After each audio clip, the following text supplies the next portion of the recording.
हर allergy black fungus नहीं, इसलिए fungus से डरे नहीं, सावधानी बरतें। भीषण गर्मी, कभी तेज धूप, कभी आंधी तूफान और बारिश से आंखों में एलर्जी की समस्याएं सामने आ रही हैं, जिसके कारण लोग आंखों में पानी आने, लाली होने, दर्द होने व आंखों से जुड़ी अन्य कई समस्याओं से ग्रसित होकर ब्लैक फंगस के भय और खौफ को लेकर सिविल अस्पताल में पहुंच रहे हैं, जहां मौजूद वरिष्ठ नेत्र रोग विशेषज्ञ डॉक्टर अनीता गोयल न केवल नेत्र रोग से जुड़ी शंकाओं का समाधान कर रही हैं, बल्कि लोगों को जागरूक कर उन्हें ब्लैक फंगस के लक्षणों और बचाव से अवगत करवाकर उनके भय को भी दूर कर रही हैं। भीषण गर्मी और मौसम में बदलते दिन के साथ हो रहे बदलाव के कारण आंखों से जुड़ी समस्याओं और उससे बचाव को लेकर उन्होंने विस्तार पूर्वक उपयोगी जानकारी दी। ये बहुमूल्य जानकारी आप सबके लिए भी है। आप भी नेत्र रोग विशेषज्ञ डॉक्टर अनीता गोयल द्वारा दी गई इस जानकारी को ध्यान से सुनिए और अमल में लाएं। नमस्कार, मैं डॉक्टर अनीता गोयल। मैं नेत्र रोग विशेषज्ञ additional SMO civil hospital Kurukshetra में कार्यरत हूँ। आज मैं आपको जानकारी देना चाहूँगी बदलते मौसम के साथ जो एलर्जी की समस्याएं आँखों में हो रही हैं और जो हम उसे रिलेट कर रहे हैं ब्लैक फंगस के साथ, इसके बारे में। तो जिस तरह से कि गर्मी बढ़ रही है, एलर्जी की समस्याएं और जो मौसम के साथ आंधी तूफान और बारिशें आ रही हैं, उसके साथ जो एलर्जी आँखों में हो रही है, तो उसमें सिम्टम आ रहे हैं लाली होना, पानी आना, धूल मिट्टी आँखों में जाने से बार बार आँखों को मलना, ये समस्याएं आँखों में आ रही हैं। ऐसे मरीज़ हमारे पास ओपीडी में रोज़ आ रहे हैं। तो इसके लिए एक तो हम प्रिकॉशंस ले सकते हैं, काला चश्मा लगा के बाहर जाएं, बहुत ज़्यादा धूप में, आंधी अगर आ रही है, बारिश में, तो हम काला चश्मा लगा के बाहर जाएं, आँखों को ज़्यादा रब या मसले नहीं, पानी से आँखों को धोएं, बंद करके आँखों को पानी से धोना है हमें, बहुत ज़ोर से आँखों पर पानी के छींटे नहीं मारने हैं।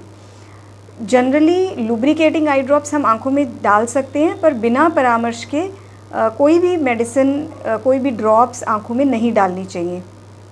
तो अगर आपको ज़्यादा कोई दिक्कत है तो आप उसके लिए परामर्श ले सकते हैं किसी भी नेत्र रोग विशेषज्ञ से।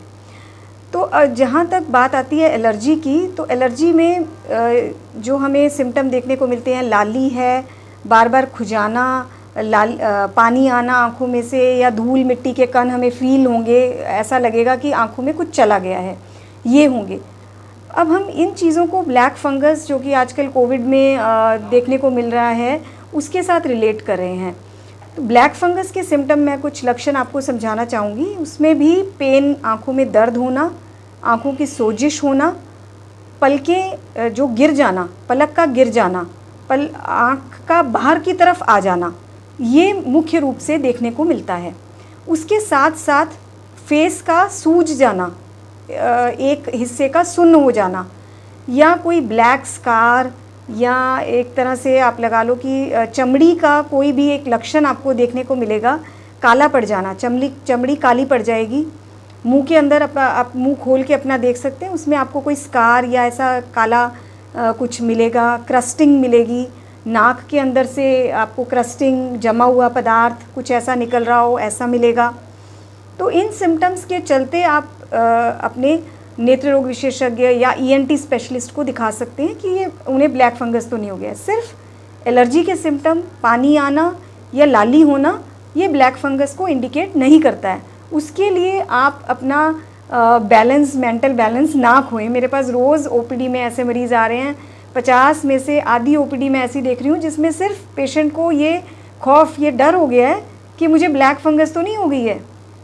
अच्छा, उसके साथ साथ ये ब्लैक फंगस जो है, इस ज़्यादातर उन लोगों में पाई गई है जिनको रिसेंटली कोविड हुआ, जिनको ऑक्सीजन लगी, कोविड के ट्रीटमेंट के ड्यूरिंग ऑक्सीजन लगी, जिनको स्टीरॉयड दिया गया लंबे टाइम तक, जो अनकंट्रोल्ड डायबिटिक्स, जिनको शुगर थी, अनकंट्रोल्ड चल रही थी, स्टीरॉयड जिनको मिले, तो ऐसे मरीज़ों में ये ज़्यादा देखने को मिला है। तो ये सब चीज़ें ध्यान में रखते हुए आपको ब्लैक फंगस देखना है। ये हर किसी को ब्लैक फंगस नहीं होता है।